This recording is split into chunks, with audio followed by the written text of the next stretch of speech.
All right, let's take a look at this solving inequalities problem that deals with fractional exponents. Now, before I get started with this problem, I'm going to rewrite it over here on the side because it really is 3 over x to the 1/3 plus 9 over x to the 7/3.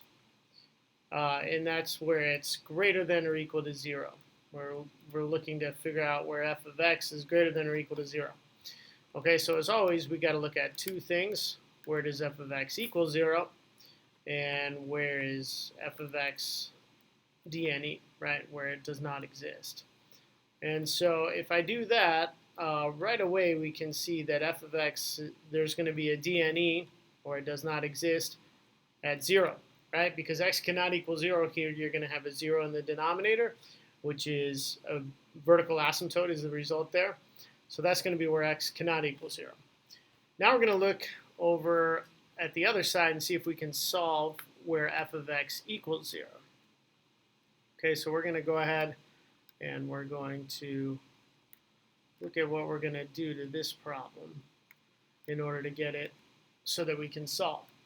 So what you want to do here is when you have two exponents in the denominator, well, you just want to multiply by the larger exponent, or 2 powers of x. So here I'm just going to multiply the whole thing by x to the 7 over 3. Now a little side note here is that, remember, properties of exponents, right?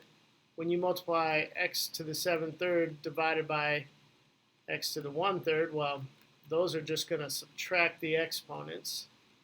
And what you end up with is x to the 6 over 3, which is just x squared. Okay, so that's going to make our problem actually a lot easier now because we're going to have 3x squared here. And then the 7/3, because we're multiplying in the numerator by 7/3, those are going to cancel out. So we have 3x squared plus 9 equals 0. Okay, now we're going to go ahead and solve, and we're going to see something kind of interesting happens. We divide by 3 on both sides, and now we go to take the square root, right? And we got an issue.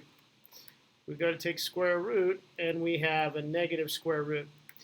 Well, you still have roots, right? You would have 2 imaginary roots, would be I square root of 3, well, plus or minus I square root of 3. But that doesn't affect where it crosses the x-axis, right? Because imaginary roots don't fall on the x-axis. And so we can just cross this out and say no real solution, or no real solutions. And that actually makes this problem a lot easier, right? Because now we just got to figure out before and after 0, is it negative or positive? Okay, so let's rewrite our original function one more time, and then we can get our final answer. So where is this greater than or equal to 0, right? Yeah. So where is this greater than or equal to 0? Well, if you put in -1, the cubic root of -1 is still -1, so that's 3 divided by -1, which would give you a -3. And then here, because both of these are odd numbers in the exponents, you take the cubic root of -1 is negative, and then the 7th root of it is still negative. So you got -3 minus 9, which would give you negative values until you get to 0. Then after 0, if we input +1, well, you can kind of see that's pretty easy, right? Because this is just going to be 3 over 1 plus 9 over 1, which gives you a positive. So now we can write our final answer. Our final answer is going to be that f of x is greater than or equal to 0. Well, there's no spot where it's equal to 0 because we already saw that there were no real solutions.